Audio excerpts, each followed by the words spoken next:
काय मग पाडली ना झाडं सांगून. आता काय करणार तुम्ही? हं? काय नाही, तुम्ही तेच रडगाणं गात राहाल आणि आम्ही झाडं तोडत राहू, पाडत राहू. का? कारण झाड फरक पडत नाही आम्हाला. आम्ही राजकारणी आहोत, राजकारणी. सत्ता दिलीत ना आमच्या हातात, मग आम्हाला जसं पाहिजे तसं आम्ही वागणार.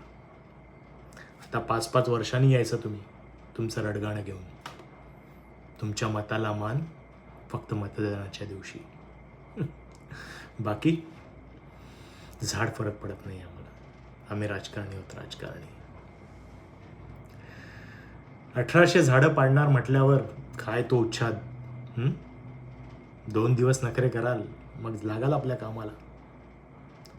आणि लढलात काही दिवस समजा, तर आम्ही आहोतच जाती धर्मात तुम्हाला वाटायला. मग काय कराल? मग झाडं विसराल आणि स्वतःची पाळंमुळं धर्मजातीपुरती कवटाळून ठेवाल. वाटच बघतोय आम्ही कुऱ्हाड घेऊन त्याची. कारण झाड फरक पडत नाही आम्हाला. आम्ही राजकारणी आहोत, राजकारणी. विकास पाहिजे होता ना, मग देतोय ना. खड्ड्यात असले म्हणून काय झालं, रस्ते तर बांधलेत ना. चाला निमूटपणे त्याच्यावरून. स्वतःला गाडी चालवायची अक्कल नाही, आम्हाला कसल्या शिव्या देत आहे? काय तर म्हणे रस्ते खराब म्हणून अपघात झाला. अरे पण 5 लाख जाहीर करतोय ना, घ्या ते. त्याच्यासाठी वेगळे काढून ठेवतो, देत नाही ती गोष्ट वेगळी. कोण विचारतंय आम्हाला? आणि विचारलं तरी झाड फरक पडत नाही आम्हाला. आम्ही राजकारणी आहोत, राजकारणी. धूळ पसरली आहे, हवा खराब आहे, पोल्युशन. रडगाणं बंद करा. 1500 रुपये देतोय ना, घ्या ते फुकटचे आणि बसा गुपचूप. स्वतःचा नगरसेवक कोण माहीत नाही, त्याची जबाबदारी माहीत नाही.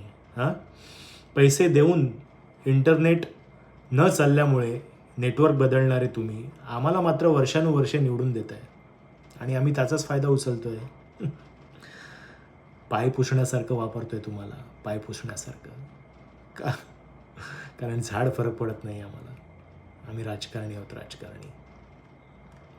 हिंदुस्तान पाकिस्तान एवढ्यावरच तुमची देशभक्ती उफाळून येते.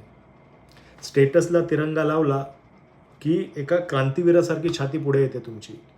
आणि आम्ही आम्ही त्याच छातीवर पाय देऊन तुडवतोय तुम्हाला.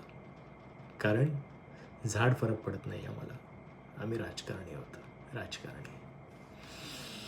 कंपनीची बॅलन्स शीट बघून इन्व्हेस्ट करणारे तुम्ही कधी देशाची बॅलन्स शीट बघावीशी नाही वाटली? अरे देशाची सोडा, राज्याची तरी बघाल की नाही? घोटाळ्यांचा हिशोब नाही. इलेक्शनच्या वेळी जी रोकड पकडली जाते त्याच्याबद्दल कोणी प्रश्न विचारत नाही की बाबा पकडलेत पैसे, कुणाला मिळणार, ते कुठे जाणार, कुणास ठाऊक. परत ते पैसे त्या भ्रष्टाचारापर्यंत जात असतील. तुमचे आहेत ना. सरकारला तुम्ही 30% देताय, त्याच्या बदल्यात काय मिळतंय तुम्हाला? कधी प्रश्न विचारणार नाही. कसं बोलाल म्हणा? आम्हीच इतकं तुम्हाला गुंतवून ठेवतो. एक गोष्ट दाबायला दुसरी गोष्ट पेरतो आम्ही. देशाचा फुगवलेला विकास, नवीन स्कॅम, हा काय बोलला, तो काय बोलला, 4 पैशाचं काम 4 चान लावून दाखवतो आम्ही. त्यासाठीच तर TV चॅनल्स खिशात घेऊन फिरतो आम्ही. आणि तुमच्यासारखी मंद जनता आहे म्हणून पैसे ओरबाडतोय आम्ही खोऱ्यांनी. का? साराट फरक पडत नाही आम्हाला. आम्ही राजकारणी आहोत, राजकारणी. तसं पाहिलं तर 4-5 जण उभे राहतात आमच्या विरोधात, पण आम्ही मॅनेज करतो त्यांना. आणि समजा नाहीच जर मॅनेज झाले तर देशद्रोहाचा खोटा आरोप लावून अटक करतो त्यांना. त्यामुळे बाकीचे गुपचूप बसतात. कुणाची हत्या, कुणाचे अपघात, कुणा आमचे लागेबांधे, सगळ्या गोष्टी रीतसर दाबून टाकतो आम्ही. कशा? मीडिया आमची, सरकार आमचं, पैसा आमचा आणि तुमच्यासारखी बिनडोक जनता पण आमचीच. काय उखाडणार तुम्ही? खरं पाहिलं तर तुमची झाडं मुळासकट उपटतोय ते आम्ही. विचारा का? आणि झाड फरक पडत नाही आम्हाला. आम्ही राजकारणी आहोत, राजकारणी.